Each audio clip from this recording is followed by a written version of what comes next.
Assalamualaikum warahmatullahi wabarakatuh. Anak-anakku Bapak, bertemu kembali dengan Bapak. Kita lanjutkan materi kita tentang semangat dan komitmen kebangsaan, pertemuan yang keempat. Sebelum pembelajaran kita mulai, marilah kita berdoa dulu sesuai dengan agama kita masing-masing. Berdoa mulai.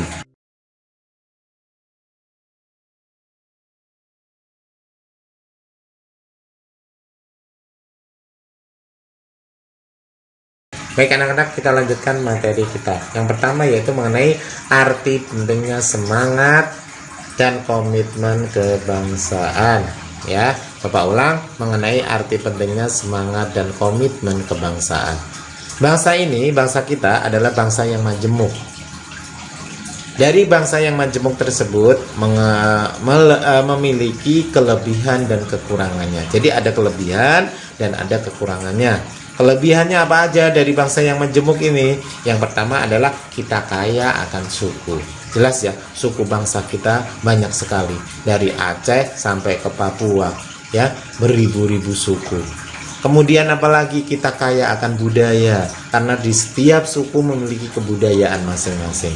Kemudian yang ketiga, setiap suku juga memiliki adat istiadat yang berbeda-beda. Jadi kita kaya akan adat istiadat. Kemudian yang keempat, setiap suku juga memiliki bahasa yang berbeda-beda, bahasa daerahnya. Jadi kelebihannya dengan bangsa yang majemuk, kita memiliki 4 kekayaan dan sebagainya. Ini semua bisa menjadi daya tarik bagi turis atau orang asing untuk datang ke Indonesia atau berwisata ke Indonesia, dan ini bisa menjadikan sebagai sumber devisa bangsa. Namun ada juga kebalikannya. Ya, ada sisi kekurangannya.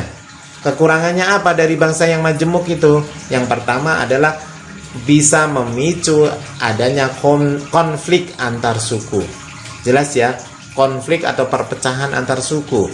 Karena apa? Merasa sukunya yang paling baik, merasa suku bangsanya yang memiliki bahasa daerahnya yang paling bagus dan sebagainya. Itu bisa menyebabkan konflik antar suku. Kemudian dari konflik tersebut akan menghambat pembangunan, ya. Jelas, pembangunan tidak akan tercipta kalau anak bangsanya tidak bersatu. Anak bangsanya selalu ada konflik, ada pertentangan, itu bisa menghambat pembangunan. Dari terhambatnya pembangunan, maka kemakmuran pun tidak akan kita rasakan. Yang ada adalah hanya penderitaan dan penderitaan, ya. Kemudian yang ketiga yaitu pecahnya persatuan anak bangsa. Keberagaman akan menjadi berkah bagi bangsa Indonesia apabila persatuan dan kesatuan selalu dijunjung dan dikedepankan. Jelas di sini ya, Bapak selalu mengatakan persatuan dan kesatuan karena itu adalah modal utama bagi bangsa ini untuk pembangunan, untuk menjadi bangsa yang kuat, bangsa yang dihargai. Karena apa? Karena rakyatnya bersatu. Persatuan dan kesatuan berasal dari kata yang satu, yang artinya apa? Satu itu utuh dan tidak terpecah belah. Artinya utuh, bulat, tidak terpecah belah.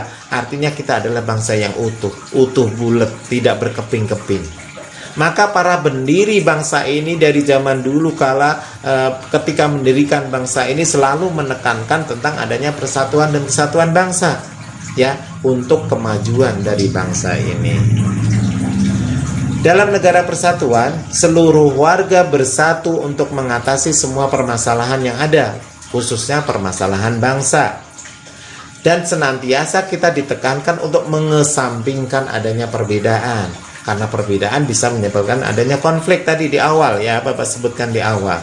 Maka kita harus mengesampingkan adanya perbedaan. Kita harus kesampingkan adanya kepentingan pribadi dan kelompok untuk kepentingan bangsa ini.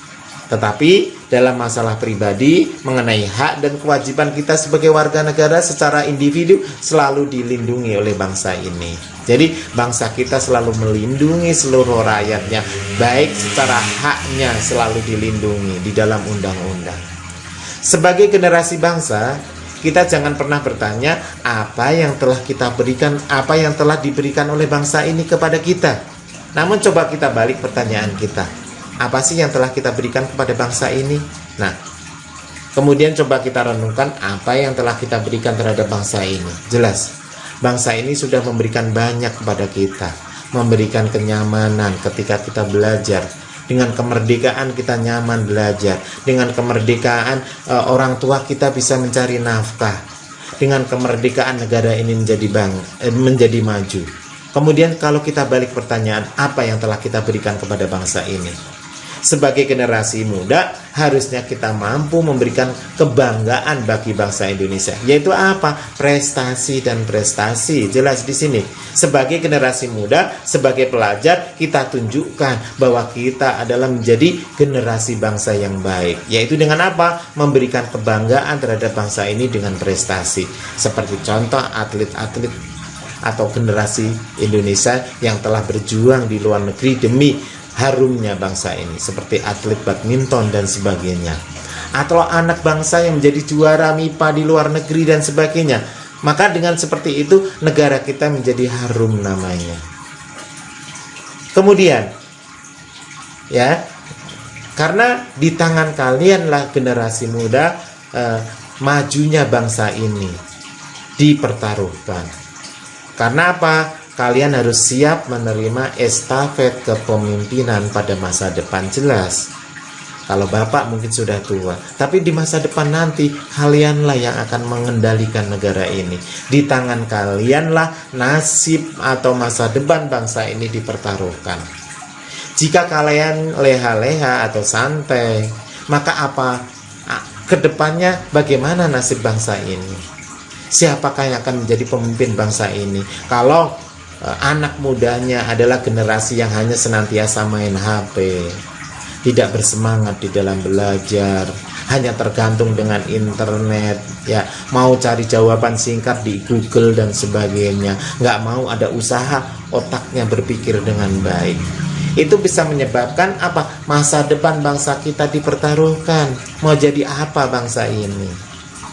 Maka dari itu selalu Bapak tekankan bahwa kalianlah akan menjadi ujung tombak bangsa ini. Di tangan kalianlah nasib bangsa ini dipertaruhkan.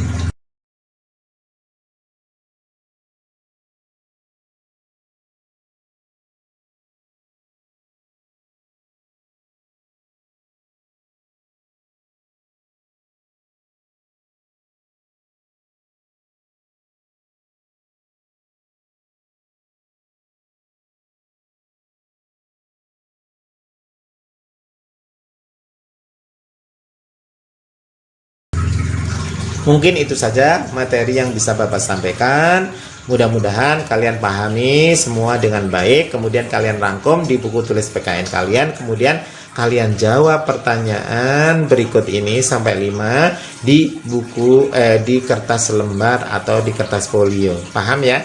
Jawab pertanyaan ini kalian kerjakan di kertas lembar atau di kertas folio. Mungkin itu saja Bapak akhiri. Aku Kalam. Wassalamualaikum warahmatullahi wabarakatuh.